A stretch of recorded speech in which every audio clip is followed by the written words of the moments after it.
Hi guys, this is May and welcome to Cooking 101.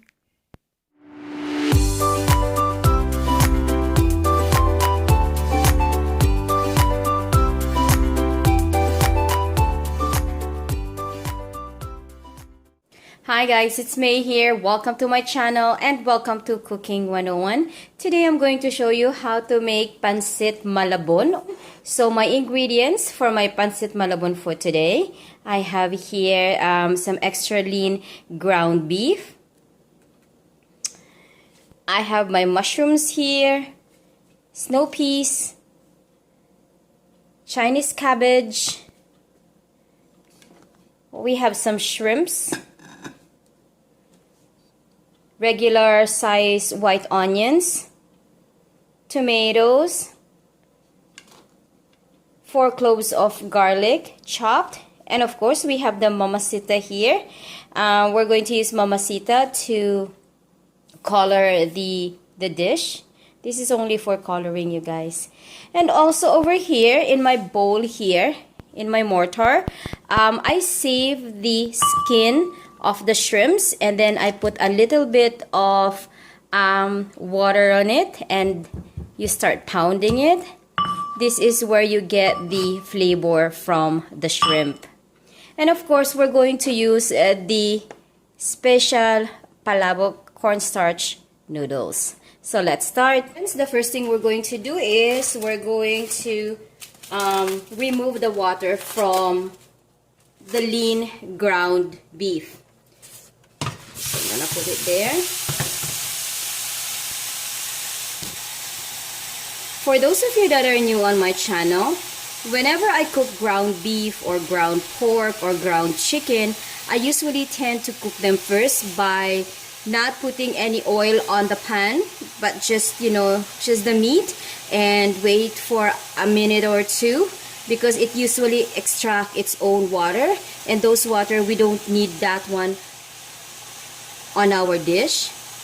We have to remove those water because otherwise it will, give that funny odor on the dish. So I'll show you guys what I mean. Okay, let's give this one a good mix.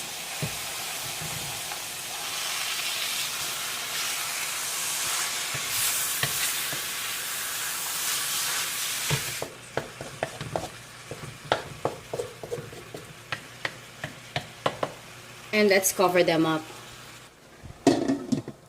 We're going to wait for it to simmer for about 5 to 6 minutes, and then I'll show you guys what I mean by removing the water from the meat. Okay friends, after 5 minutes, let's check our meat.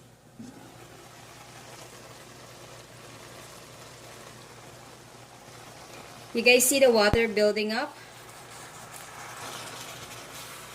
Look. This is what I mean by extracting the water from the meat before we cook the meat. Before we turn the meat into a dish. This water we don't need here, because this water gives a funny odor when we cook our dish. So we have to remove that. So let's remove the water.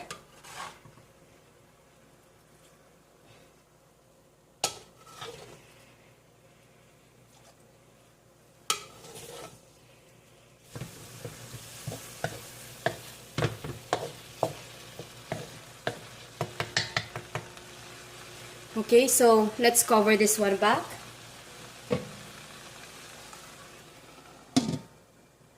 Let's wait for at least 2 more minutes, and let's see if we can get some more water from the meat. Otherwise, we're gonna start our cooking. Okay friends, after 2 minutes, let's check. There's some more water, you guys.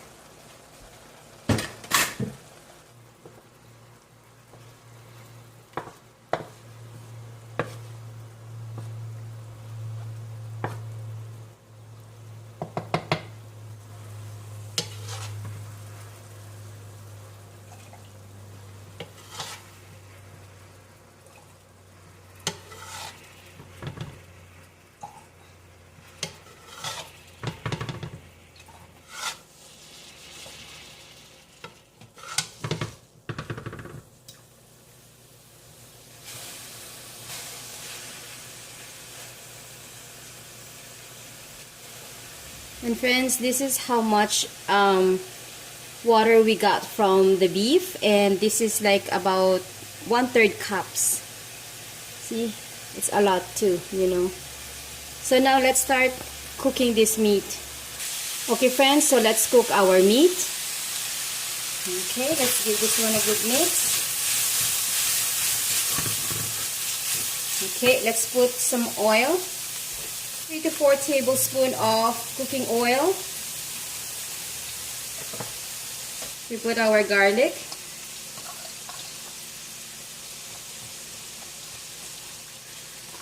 Onions. Tomatoes. Let's give this one a good mix. Let me see.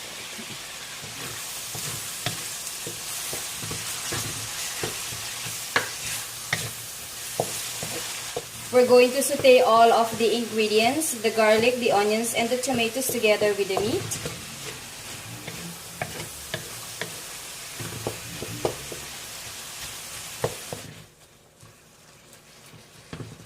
We're also going to add our shrimps.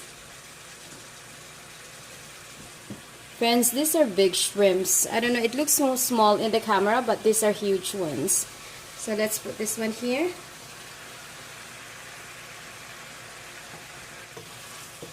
Give it a good mix.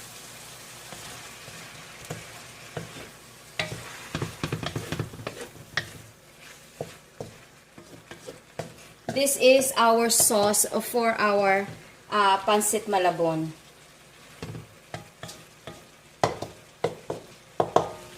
Okay, so let's cover this one. And we're going to let this one simmer for 10 minutes. Okay friends, after 10 minutes, let's check our sauce. Let's give this one a good mix.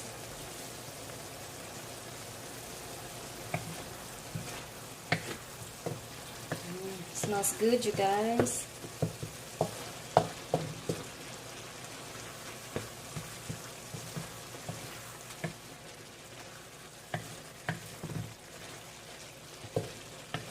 Okay.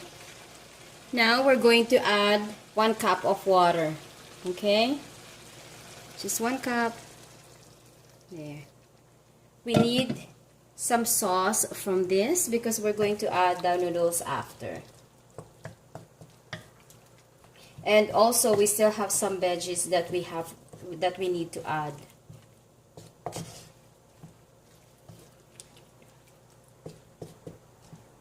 But before that, this is the water earlier from the shell.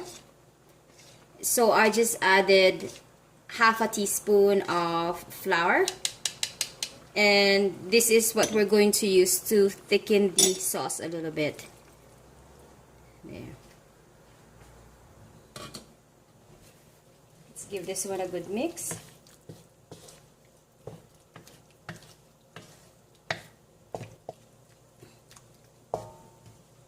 Now we're also going to add our annatto powder. So this is 10 grams. I'm just gonna add this one directly to the sauce. Let's give this one a good mix.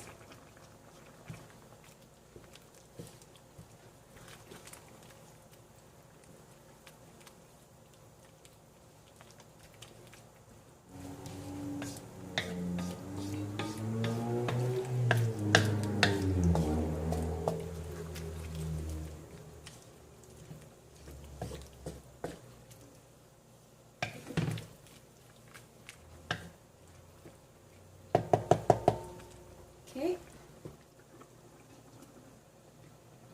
10 minutes. Okay friends, after 10 minutes, let's check our sauce.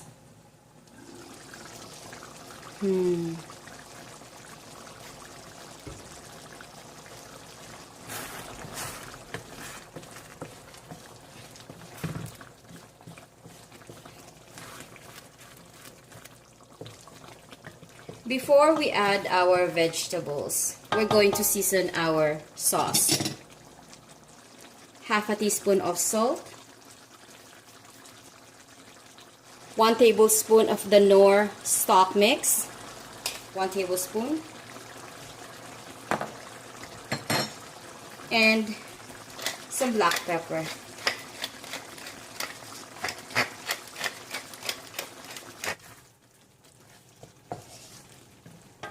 Now we're going to add our veggies with the Chinese cabbage.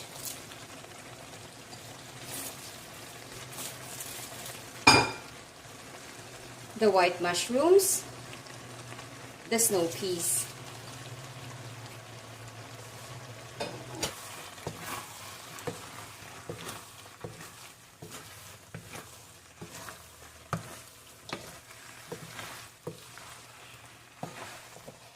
And I guess I'm going to add at least 1 more cup of water because we need some sauce for our noodles as well.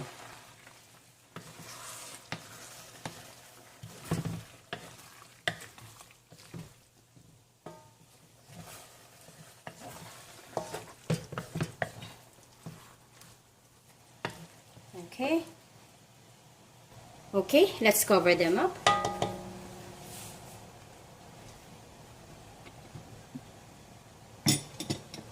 And let it simmer for 10 minutes.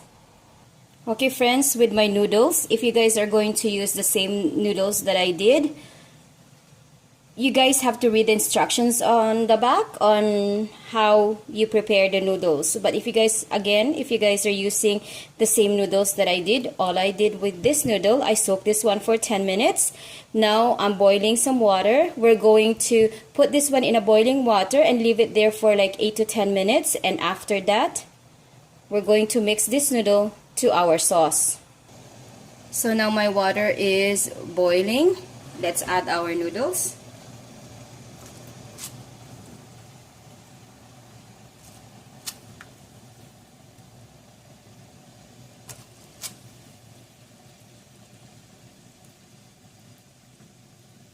And we're going to leave this one for about 8 to 10 minutes. Okay friends, after 10 minutes, let's check our sauce.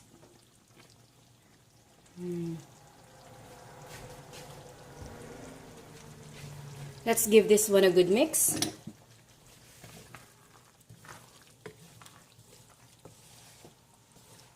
Okay, let's try it.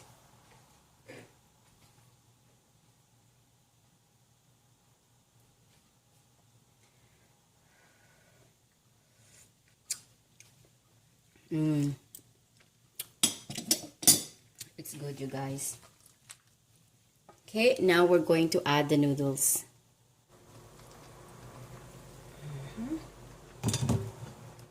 Now let's give this one a good mix.